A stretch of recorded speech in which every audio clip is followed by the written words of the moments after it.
2, 3, 4. Welcome to the Philip DeFranco Show, the show that is the best show that's not really a show, but it's me talking to a camera for 3-4 minutes. Yeah. Oh, hello, Wednesday. Now, this may be weird, but I want to start off today by talking about this article I was reading on a legitimate news website. It was about men married to porn stars, which you could think, oh, that would be awesome. You have this sexaholic hot wife.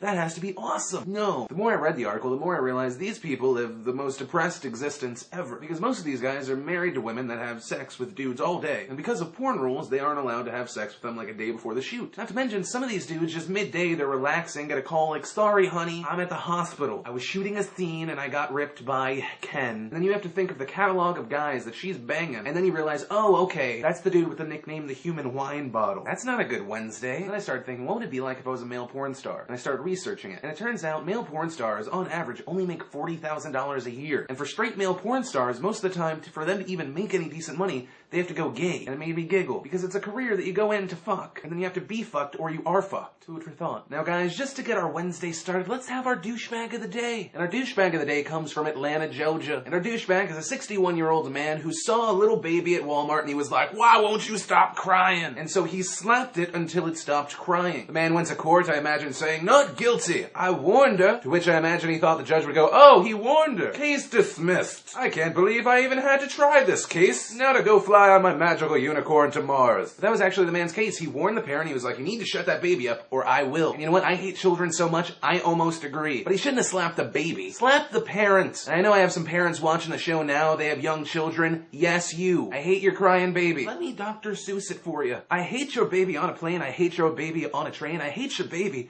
here and there. I hate your baby everywhere. Throw your baby against a wall, kick your baby while it crawls. These thoughts I think I must, but wrong I know I trust. Myself to stop it, but I can't, so I'll continue this YouTube rant. And parents may be thinking, Phil, you don't understand, you don't have a kid. Yeah, and that's not an accident. But when I go to Walmart, I want to buy something cheap and judge the people there. They make me feel better about myself. And I can't do that with your baby there. So the main moral of this story is 1, don't smack babies, that's wrong. And 2, don't have children either, or something. And for those of you wondering, the man who smacked the baby just got 6 months in jail. And let me know what you think about that penalty. Too much? Too little? And not surprisingly, Avatar is in the news again. Not because it once again beat out all other movies money-wise, but because a Taiwanese man watching the movie was actually killed. The doctor's explanation? The movie was so amazing, it overwhelmed the man and caused him to have a stroke. I mean, I thought my mind was blown with that movie. Holy God. But then again, maybe that just shows your movie is that awesome. Like, if you're the graphics guy behind Finding Nemo, you're like, yeah, that movie did really well. It was awesome. A dude from Avatar is like, my movie fucking killed a dude. Of course, that conversation happens in my imagination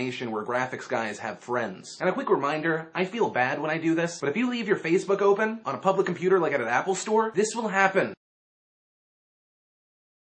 I mean, not that there's anything wrong with liking butt sex and testicles. I mean, people can do that all the time. It doesn't really affect me. I mean, I don't really care. But it's funny. Proving once again that life isn't fair, Haiti was hit with another earthquake. I imagine because killing 100,000 people out of nowhere just isn't enough. But the weird thing about it is less people probably died because the buildings have already collapsed. Crazy. And guys, for you slow ones, once again, your question of the day is, what do you think about a 6-month penalty of having to go to jail? Too much or too little, and why? But guys, that's really all that mattered to me this Wednesday. My name's Philip DeFranco, and you've just been filled in.